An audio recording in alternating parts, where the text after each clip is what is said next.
Welcome back to the Creative Herd.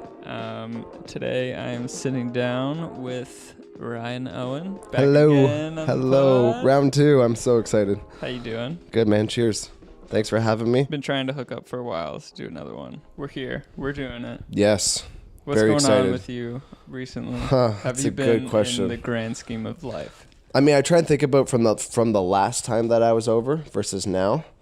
A Like lot on the- better. on the like podcast? yeah, like where I was at in life and the last time I was on the podcast versus now. Still really good and like even more busy. So, which I'm super happy about. As a recap, when you were on the podcast last, you had just made that big jump from being full-time Yep. for like a couple years, and then you're like, I'm just going to go full-time freelance. Yeah, and at that time I was probably like only 5 or 6 months out of just being freelance, and that now feels like probably a year ago, maybe 2, maybe a year and a half. But like enough time's Just under gone 2. by where like it's definitely still working. This freelance thing for me is still definitely working, which is nice. Okay, first off, did you ever have any doubts? Were there any like doubts in the initial first, because you're definitely over a year, so was there any initial thoughts? Because that's something that weighed on me when I first made that jump. I'm like, literally the entire year is like when you kind of go dry for a bit, it's like, can I do this, I don't know. And then you get a job and you're like, fuck yeah, I'm a freelancer, and then it goes back down again. Yeah, so I guess for me the initial one, there was never a doubt, just because of how big the anticipation was. True. Throughout all my years of like, I knew I always wanted to do it, and I knew I picked the right time to do it. The doubt started to come when there was a couple of months or even like a 3-week span where I'm sitting there, I'm like, whoa, like I don't have anything in the funnel right now. Mm-hmm. Like I'm like working on almost finished 2 little projects. I have nothing for the next 3 weeks, and then maybe I have something booked for like that, like the next month or like the next 2 months or something. But like that 3-week period where you're just kind of sitting there, that's when the doubts kind of start in of like, ooh, can I like actually properly maintain this? Or is this kind of like the start of like a downhill of like, maybe I'm going to start not getting busy again. But I think you have to go through those years of freelancing and figuring out your clients and when they're busy and when they're not, and that understand that when you're not busy, it's because they're not busy. And then maybe that's just the time that you should be taking for yourself, and know that it's okay because like you will be busy again type of thing. But coming out of the gate of doing the freelance thing and after the first podcast, there were those weeks where I'm like, wow, I have nothing right now. My next shoot is in like a month and a half. And I only have like, I'm finishing up 2 projects right now, but that middle ground is I'm doing nothing. And it's kind of a weird feeling. That was well said. Yeah. That's it's crazy how accurate that is. You have to like really be in tune with the clients that you're working for to understand like their full, and you won't understand that until you do a full year cycle with by yourself and understand, okay, like these people usually hit me up this part of the year, those people usually hit me that, okay, and that's their busy time, I should reach out to them. And you have to understand that. But and I think you hit the nail on the head there for sure, because especially for me, and I feel like it's different for all creatives, but for me, in terms of like who my clients are, in a sense, I have like half of my priority is clients that I found on myself, and the other half of like my work is clients which are like actual agencies that I used to work at or like somehow like found my way in at. So agencies are easier to deal with in terms of like knowing when they're busy. So especially Human Contact, which is the agency that I used to work at, which I mentioned on the last podcast that I was on, I know when they're busy. So I can kind of schedule other things around. But other clients that I have for myself, a lot of it is just like booking that one video to go on their website type of thing. There's still the one and dones that you deal with. of course, always. So yeah, it's definitely easier to like manage like my time and understand like when the clients are busy when it's an agency, because their clients are always the ones who are just like, these are the months that we're doing these videos and we're doing these projects for sure. Other ones are just like, hey, we just built a new website, we want a video, which is a random pop-up that can happen in any month of the year. Yeah, pretty much. But I think the not hope, but why I get sort of excited when I'm doing like the one and done things, because it's like, oh, hey, we're just launching our website. I'm like, okay, if you guys are just launching, like you guys are building your web, which is good for me because I know at some point a random email is going to come at some point and just be like, hey, you did this person's video. Here's what we're trying to do. You did a great job at this. Can you give us a quote? And I'm just like, boom. That's where it is. That's exactly how it works. And that's exactly what happened to me. And I know one of the big points of what I messaged you saying that I wanted to talk about on this podcast is getting that one client to turn into 5. All you have to do is just try and find that one good client. And you saying that is exactly what happened. So when I first went freelance, right when our first podcast episode, and when I moved back home, was doing stuff at Kingdom of Iron, I did a round of going around my hometown and my home area and just doing like person-to-person type of pitching. I'll walk into their business. Which is crazy. Let me first off cut you off there, because that's like, you don't really hear about people doing that anymore. Not anymore, no. I didn't do that. And when you told me that you were like straight up walking in face-to-face, I'm like, holy shit, what? Like, it's the no-brainer. It's actually dumb to not do that. Yeah, like, and it makes sense in 2019 to like do it on Instagram. Face. Well, no. And that's the problem, is that I started with that, and then you just get R-bombed. No. Yeah, or like just doesn't even your open. Face. Just go in, show face. Especially in like, okay, Toronto's not a good example because it's a huge city, but in a smaller city where it's like, and maybe targeted businesses where like their door is turning a little bit slower, like a coffee shop that you can actually like remember people. Yes. Like coffee shops can remember people. So that kind of atmosphere where there's not like a crazy fast-paced turnaround. It's just like, hey, here's my name, here's what I do, here's my business card, let me know. Yeah. That's it. And it worked for you. It did. So what I did was, the first thing that I did was searched up businesses with the name media in their business. I figured that's just worth the conversation. I'm also media, creative, trying to do that kind of stuff. In your hometown. If anything, it was worth the conversation of like, hey, you do this type of media. Maybe you can hire me on to like expand your horizon and just hire me on as a contract for your clients type of thing. Yeah, whenever you need So in it. a sense, just kind of use them as an agency between me and their clients and just help me, or just me doing contracted work for them. So there was only one business in my hometown, which is Bolton, that had media in its name, and it's called Motive Media. Walk right in, tell them. Wait, did you schedule a meeting? How did you do this? I did schedule a meeting, actually. So. Okay, just for people who are, and actually for me, like, how do you go about, like, okay, so I Google searched it, I find their email, now what? For me, I Google searched it. I checked their website. For me, the first thing I always do is check their website, because that's always the best thing to go for, especially for videos, saying, hey, your website's not looking that good. A video can really help. God.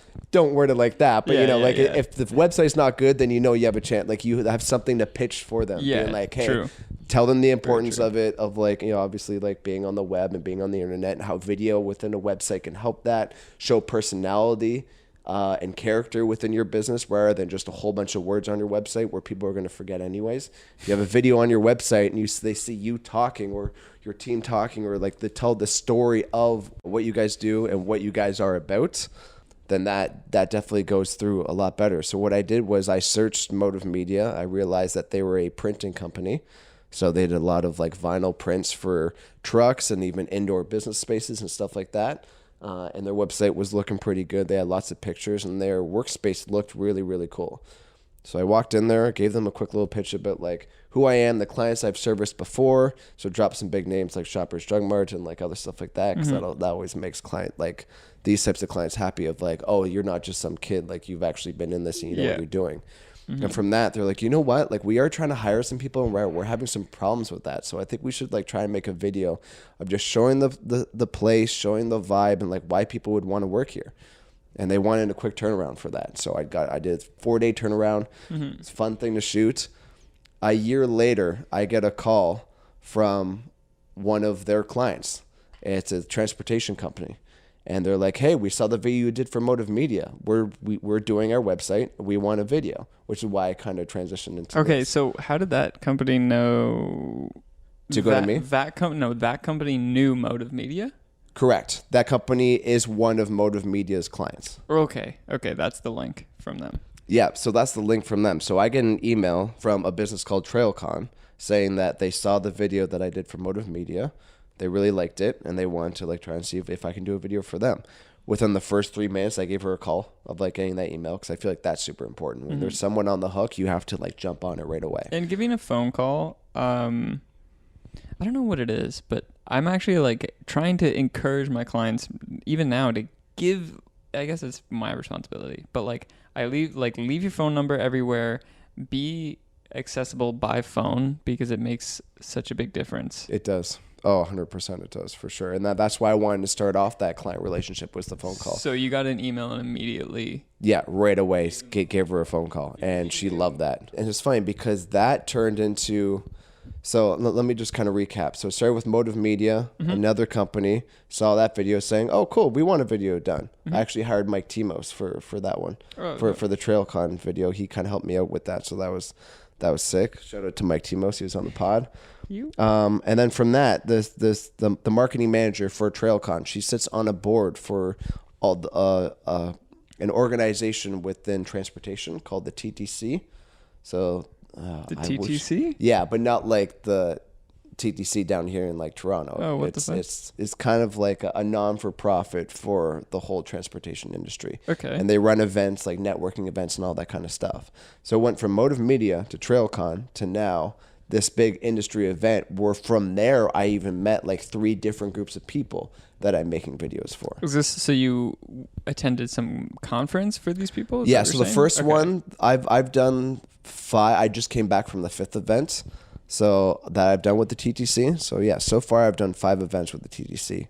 And a lot of it's been like golf tournaments, galas, like that kind of stuff. Yeah. And then when you're in like these events, there's a whole bunch of industry heads that go to it, and they see me with my big camera shooting around, and then they see the final product that they post on the TTC page, and they say, wow, this kid really knows what he's doing, and then they'll contact me. Quick sidebar. Okay. On perspective at an event, because I feel like this is important, and it's something that I like indirectly feel when I'm somewhere filming something. Yes. It's one of the reasons why I switched from, I've been through fucking so many cameras, and I know you've been through your fair share as well, but there's something about right now, like you have the C100 Mark II, me as well, and it's something about a camera that big, opposed to using something like a little Sony mirrorless or a Canon DSLR, that sets you apart and gives a different perspective when you're out and about actually shooting something for a client in something like a conference atmosphere where there are people who are, big heads of companies and stuff. Yes. They're like, that thing looks expensive. He or she has seen their nephew's or daughter's DSLR and what it can do and whatever, but they probably haven't seen something like that because they're not in this world, unless they are. But I just think there is definitely something to be said on, like, you have to make your appearance, not just how you dress. I mean, it's pretty simple, just dress in all black at pretty much any conference. Yep. Or like crew black. Yeah. Yep. But if you're going to a conference or something like that, or anywhere, your first impression is perspective, and it's not 100% about gear. That's not what I'm trying to say, but it's just like, it's more about like, take care of your rig, essentially, like make yourself look good as much as you can. I don't know. A part of my decision of changing from my old camera that I have, which is the Sony A7S II, to the C100 Mark II, was that was a part of it. I'm losing 4K capabilities. Yeah, which is the fucked up part. Yeah. Like, you're losing specs that are like, okay, I can't shoot like slow motion. I can't shoot 4K, which before I did the same thing. And I'm like, okay, well now I can't punch in on these interviews and stuff. But and you can see it when you actually like talk to people that are like, oh fuck, this guy's not okay. That's a camera. Yeah. Like, that's a camera. Okay.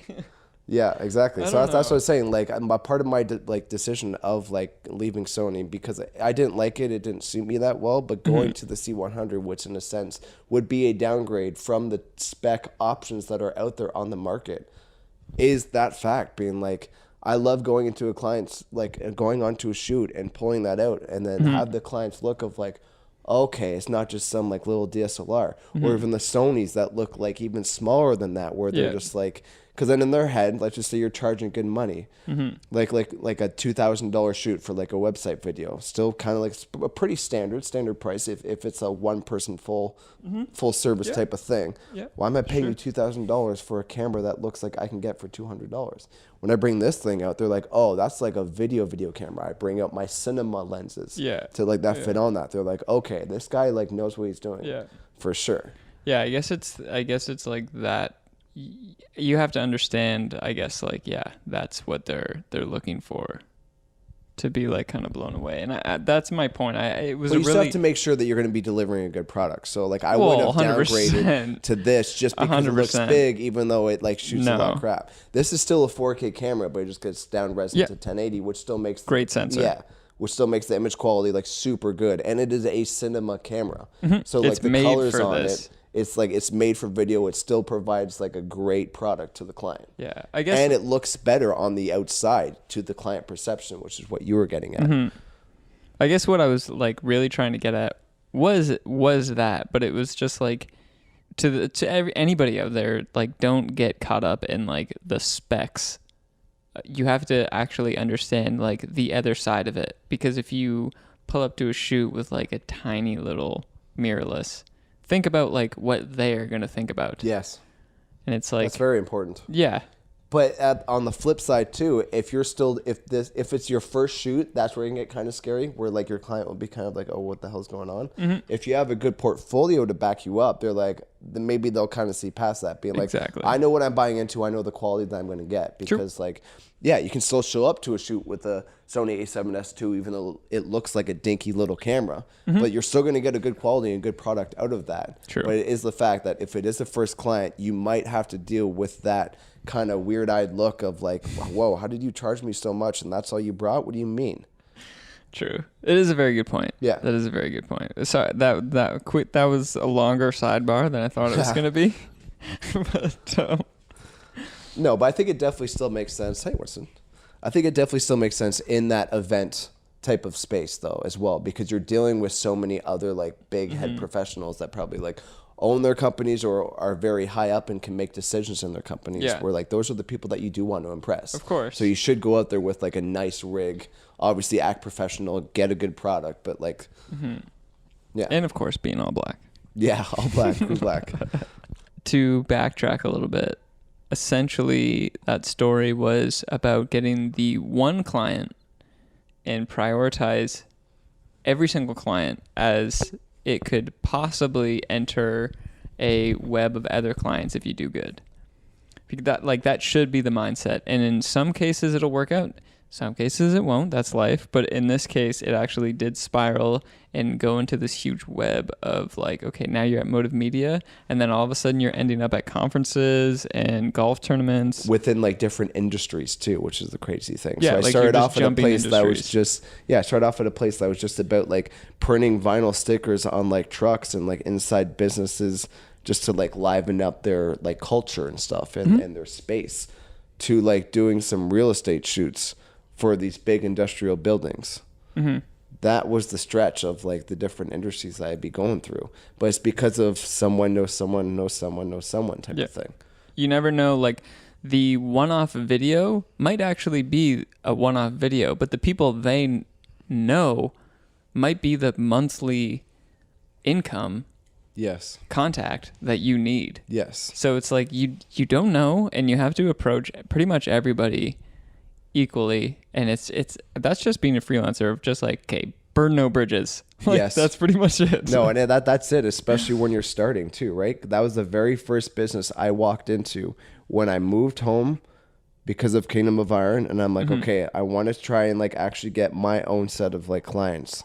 And the very first business I walked into was Motive Media, and here I am like from that shoot maybe 2 years later now, and a lot of my clients somehow found their way to be related to Motive Media still. So it's when you're starting out as freelance and like you're still trying to figure out your clients, just know that there is the hope of like like the next one could be the one that webs out to 6. It could happen really at any second and with any client. 100%.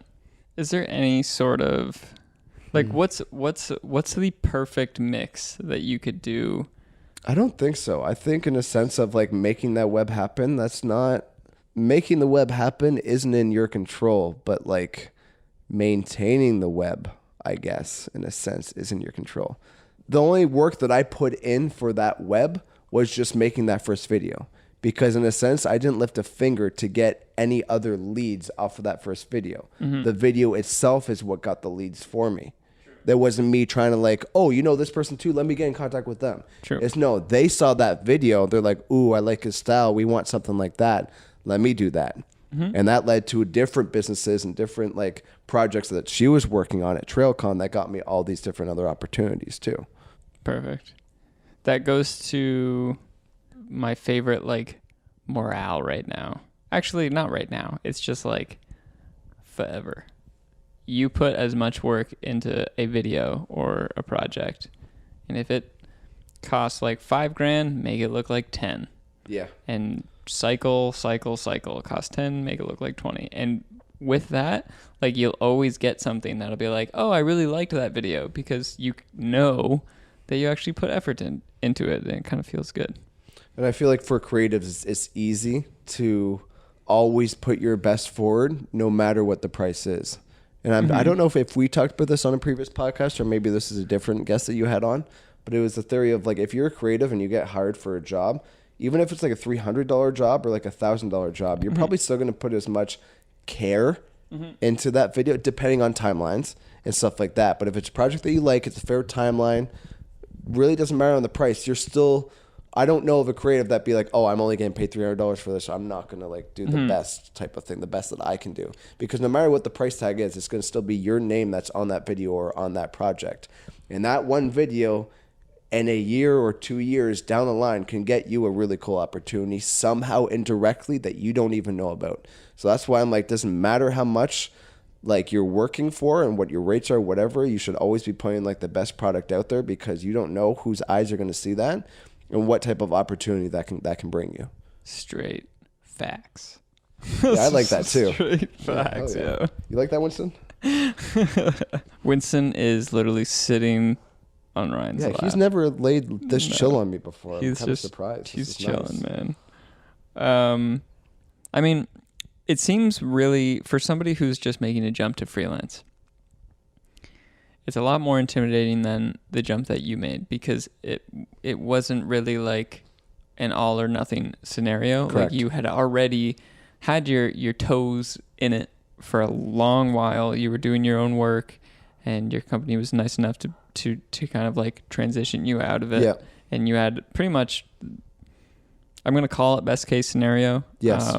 But it was a pretty good scenario for you. But Yeah. do you have any advice? Top things people should look out for, top things people should do when going freelance, when making that transition, things to remember, things to do. And I'll give you number one: hit the streets. Apparently that works. Yeah. Walk into a company. If you live in a small town, that's actually better. You don't need to live in a big town. Start at your hometown too. There's a huge common misconception. Even in my own life, I was like, okay, if I live in Toronto, I'm going to get more work. Yeah. That means nothing. That literally means nothing. Like, it couldn't, whether I'm editing at home or whether I'm editing in an agency, it doesn't really matter where I live. If Like, anything, there'd be more odds. Odds are more in your favor to get like more opportunities, but not necessarily better opportunities correct. than if you were to go into a business in your own hometown and then try and collaborate with them in some way. And it depends on the town too and all that kind of stuff. But also if you less do it in your, competition. yes, that is true. Very true. Especially, yeah, because like Toronto is a big city. Toronto is pretty worldwide renowned now for filmmaking and for video production, all that kind of stuff. Netflix and Amazon, they're throwing money at this city. Toronto's always been a big city for film in a sense, and that trickles down to even like what we're doing and stuff. So when I go back home to my city or into my town, there's like no one who is at least at the level that I'm at and what I'm doing, and I'm confident with that. So it's easy for me to go in there and pitch with two main things, which is that saying like, I know what I'm doing for sure with the experience that I've had, but two, I've also grown up in this town. So when you have that town to town bond, that kind of helps the client trust you and have them want to like hire you more than if you were like an out of town type of person. Oh, if you can perfect, relate yeah. on that type of level of like, yeah, I was born and raised in Caledon. Like I've seen this town go from where it was to where it is. I know it's growing. It helps for me to throw in the words Kingdom of Iron too, because I definitely helped that business up. And a lot of businesses in town are starting to know about that. So when you can start to have that conversation, that can really help gain that local to local business rather than just thinking that you have to go to Toronto or a big city to do what we do. 100%. I definitely want to go back a few episodes and stick another one in there. And don't be afraid of free work, man. Like, especially if you can get a bigger client's name on there. That's huge. Don't be afraid of doing free work, even if it's for a company in that hometown. And then you can do exactly what you just said. Kingdom of Iron is a different business in your hometown. Yeah. You can showcase now that and the growth that you made happen to that company somewhere else. And it's huge. And it helps that they can see it, how it can be relatable, saying, oh, you can do that to a business that is in Bolton and see it grow that much. Well, I'm in Bolton too. It's a difference between doing that and showing them a business in Toronto of having that growth. Even like, I really feel like the small things do go a long way. When you get that email, respond back right away. If you're uncomfortable with phone calls or like the vibe's not there to give a phone call, depending on the context of that email, then it doesn't have to be the phone call, but at least respond right away. Like your response time should be impeccable, like right away, especially if you're just starting out freelance. Like that is super important. First impressions are not only the first impression when you have a new client. The first impression is the whole first project is the first impression. Yes. So all the way through, maintaining that communication, open communication during the beginning stages, all the way through to revisions and the project wrap up. There's a really cool thing about being a freelance too, which I guess I've kind of learned of. When I first heard the word freelance and what that means, it always felt like it was your own clients type of thing. Like all it was that you have to go out, you have to get your own clients and do the service for your own clients. Yeah. And now actually a couple years into this, I was saying like what freelance really means. Freelance could really be anything. It's like your own clients could be me helping out you. Like your own clients could be another creative that you're just helping out with because they're so busy. Freelance is more just about like it's you running your own business, but the services that you can provide can be to your own clients. It can be to agencies. It can be to friends that are busy, and those can be all the different streams that bring the money in, rather than just being like, oh, I'm freelance now. Okay, everything's on me. I have to find my own clients and always just deal with clients from the very first email of the project to the very last invoice of the project. It doesn't always have to be like that in terms of the way and what freelance is. And I feel like that's just experience. It is really fun, and it just gets more ramped up as you keep going, but by no means is it not lonely. And I definitely went through that for sure, because there's oftentimes you spend a lot of hours doing things alone. Especially when you're a video editor. We'll think about that too, right? Like versus shooting versus editing. Shooting 100%. is definitely most of the time in a social setting where you'll be around people, Yep. whether it's crew or client or whatever. But editing is like it's you in that dark room and you're just going ham on the edit. So I definitely get that difference. But yeah, I feel like being a creative, it's easy to to not feel so lonely, I guess, for like knowing other creatives too and other freelance creatives, because you guys are both going through the same type of thing. So it's easy to kind of like not feel so lonely about it. I guess that technically is a tip of like, if you can find other people, not necessarily in your field, but are doing creative things, make that network and He always had it. put your effort into those relationships, because they know what you're going through. Yeah. And that makes all of the difference of like, you guys can have that conversation at the end of a week and be like, hey man, my week was really hard because of X. And they'll know exactly, I'll be like, oh yeah, I had a client like that, and can actually relate. And that's huge. And it helps with problem solving too. Sometimes when you are freelance and you're doing things on your own, you can only do so many YouTube tutorials and all that kind of stuff. And maybe there's a certain problem where it's like super in depth and very specific, where you're like, no one made a YouTube video about this. Yeah. But then when you have other people that like you can relate to and have that conversation with, that solves you through the problem. It can like get you through that problem. Yeah. But then B, kind of like vents a bit. You got to vent and be like relate to someone and kind of just get that kind of stuff off your chest, so you don't have to 100%. feel so lonely. Dude, you've done that like a bajillion times for Yeah, me. yeah. That's what kind of brought it up. As I remember the one time is you were doing an edit and there was just like a green screen type of thing, and then you wanted to make it to a white background, but the green screen wasn't lit that well and the white wasn't like looking that good. Yeah. And you're like, oh, how do I like make this white look good? And I kind of like gave you an idea, and you're like, oh yeah, that makes sense. Yeah. Something like so small, but like, you know, even sometimes when you're wrapped up in a project and your brains are just turning into knots, you're not thinking straight. That's where you can turn to someone's shoulder of like someone like another creative, and you're like, oh yeah, that makes sense. Like someone logically Yeah. thinking. Oh, another thing about being freelance is don't think that like you'll have a lot of time off. Maybe at first you will for like when you're starting out and you're still trying to figure it out. But I feel like when freelance is like fully going, sure, you're not working the 9 to 5. But I find myself still having to like do edits from like 7 to 11 at night. And it goes with free, like really the value of being freelance is that you can schedule your life on your terms and don't have to schedule your life based on a guaranteed 9 to 5, Monday to Friday type of thing. Yeah. But the pros and cons of that are there's lots of times where I'm just like, I have shoots during the day and then I still have edits I have to crank out that night. So I'm still working from like 7 a.m. to like 11 p.m.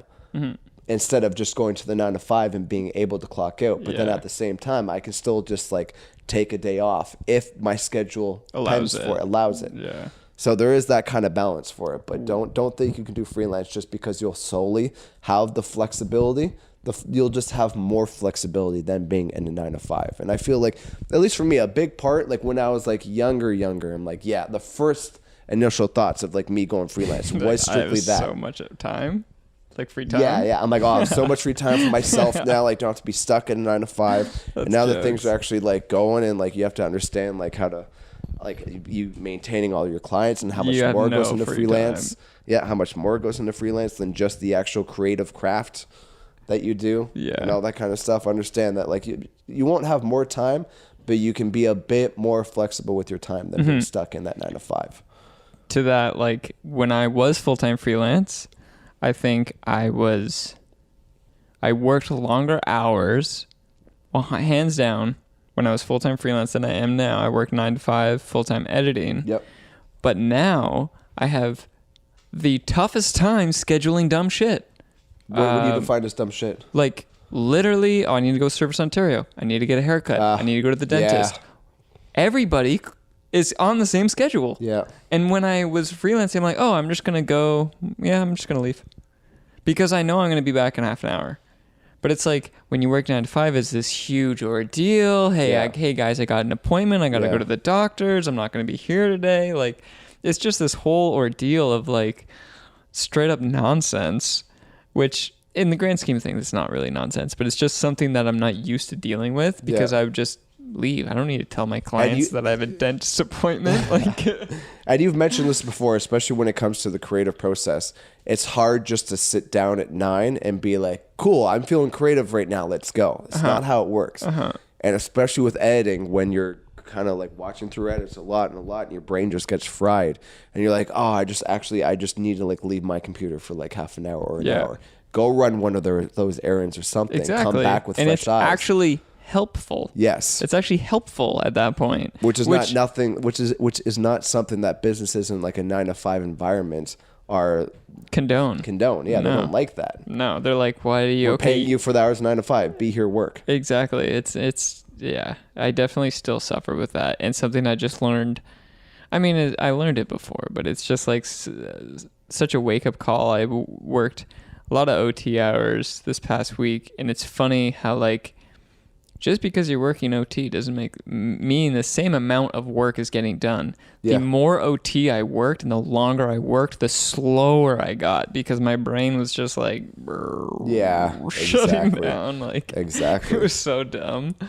But yeah, that's a pretty good rant if there ever was one. I don't know if that was so much advice, but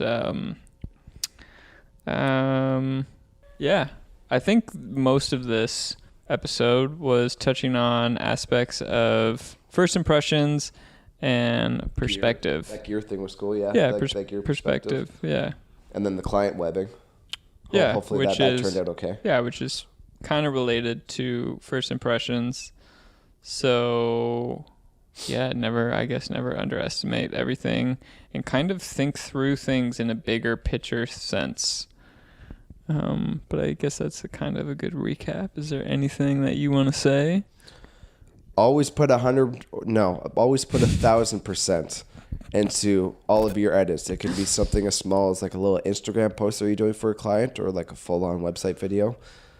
I mean, try and polish it up as much as you can. Try and make it like the best that you feel possible. Mm-hmm. And I know that as creatives, it's hard to try. It's impossible to find perfection. And I find myself doing that too. Like I'll have an edit finished and I'll start going through it like 10, 20 times, making notes of like, oh, I can put a light leak here. Okay, cool, little sound design here. Cool, little like cool Sure. transition there. And you go through it enough where you're just like, all you're doing now is like you're trying to make it perfect, but like you'll never reach it to there. Mm-hmm. So try and find that balance of like put effort into that polished stage to make sure that like you are really happy with it. Understand that there's really going to be no such thing as perfection in our creative worlds because everything is subjective. Mm-hmm. But make sure the things you're putting out there is well tidied up. Dot your I's, cross your T's in your edits and whatever type of creative thing that you do. Small or big, because you don't know who's going to see it, which like next client's going to see it, and what their interpretation of that could be, and what those opportunities can bring to you in the future. Boom. Cheers. Good podcast. I'll come on for a third episode like next year or something, and we'll see where I'm at there. Hopefully still thriving. Where can people find you on the web? I've been doing a lot of work on my website now. Actually, maybe real quick, I want to touch on that. if you're a creative, especially in video, it's easy to talk about things that like you do and give advice for things that you do. If you're a videographer or like you own your own video agency in any sense and you have a good set list of clients, do video testimonials on them. Yeah, it's cool. Do a project on them. That's cool. If they're happy and if you're excited about how that project turned out, book time to go back to the client, have a quick 15-minute sit down, set up a camera, ask them questions of just like, hey, how did I do? Mm-hmm. Like all that kind of stuff. That's a good tip. Put together like a nice like minute and a half, 2-minute like testimonial video. Have a video testimonial page on your website. That helps converts to get more clients. If you are a video professional and your website is not full of video, you are slacking. It doesn't even have to be video. But the fact that like you know how to make video, it helps. But if you're in any creative and you have a website, try and get like testimonials, visual type of testimonials. Hey man, people will read it even if, think about it, if you're going to buy something. Yes. People read specs, and reading testimonials kind of a similar But doing thing. that for a service versus a product, I feel like is where it's different. People will write their thoughts on a product, and you're like, cool, that's fine. But on a service, it's nice to hear the words come out of a previous client's mouth. That's true. For a potential client to be like, they can kind of tell through their eyes or through their tone that like, okay, no, he's not faking what he's saying. He's actually, like, client believes what he's saying, and that I did a good job. It's easier for me to believe that he will do a good job for me as well. So with that being said, the way you can reach me is on my website for sure. If you want to talk, go on my website. My Instagram's Rye. Well, what's your website? I didn't even. Truespective.com. TRUESPECTIVE.com. My Instagram's Rye_Owen. So it's RY_Owen. And then my Truespective page is Truespective_video. So give me a follow on all those if you want to chat. If we have some collaboration things to do, let me know. One more really quick thing, because I stopped doing. I was cutting demo reels for a while, and then I got I fucking got other people's demo reels. No, my own demo reel on my own website. Yeah. And then I got super over it. Yeah. And then I was like, all these people want to see is realistically the names that I work with, and the projects that I've done. So any publicly facing project that I'm allowed to put out, I'll put on my website. Yes. Do you think having a portfolio of a list of clients, because in my opinion, I don't think people watch these fucking things. I think they see, oh, this guy worked for TD, this guy worked for Tangerine. They probably see the thumbnail on the video, and they're like, okay, that's cool. It. Yeah. I don't think they're actually watching my videos. I think they're trusting the fact that, oh, okay, these people trusted him with this. Yeah. I can trust them with that. Versus a demo reel, which I guess is a little bit different because as a cinematographer or an editor, like a cinematographer, it's your style. It's not your clients. It's Yeah. your style. But as an editor, it's like, these people trust me. You can trust me too. Yeah. I don't know. Do you have any thoughts towards that? No, I Real do. quick? And it's funny. I've never really liked demo reels either. I think in terms of actually converting to a client, I don't think demo reels, it doesn't tell a story. But if anything, if they see, yeah, it showcases like highlighted shots, I guess. So it's kind of just more like money shots. But I don't know. I figured like if I were a business owner trying to come to a video professional for those services, I want to see like an actual project, a story of what you did on someone else's business versus like a demo reel. True. I guess that's just my thoughts on that. I feel like it is something that does not need to be.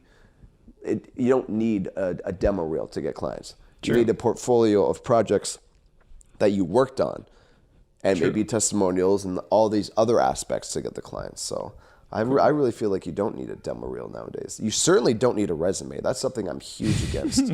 My God, if a client ever comes to me saying, "What's your resume?" Yeah, I've definitely sent resumes out, but yeah. Really? To get probably to get agency jobs. Yeah, but it's Agency literally freelance jobs. Maybe I get has that. nothing on it.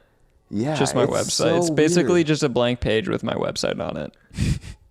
This is the one industry, or if you're in any creative, resume should mean nothing. Yeah. I didn't have to go to school. We didn't have to go to school for what we went to. No. If there's a kid out there that can provide a better service than me Yeah. without going to school, hire them. Like that shouldn't be a deal breaker. Being like, oh, but they didn't go to college. Yeah. Oh, but they didn't like work at a Tim Hortons when they were younger. Because like realistically, all a resume is all your previous like jobs too. But know. like when you're hiring me for a video, like what does that matter? Yeah. Why do you You care should that see I work? the projects, like you should see my execution of the service you're hiring me for, versus a resume of where I went to school and like my past and stuff. Mm-hmm.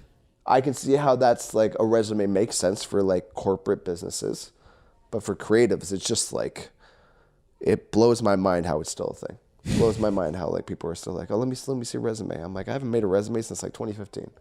Like, I don't need a resume. My resume is my website. Go to my website, then you'll know what you're getting into. Okay. And that's it. That's how I'll wrap it up. Don't make a resume. Make your clients your resume. Boom. Peace out.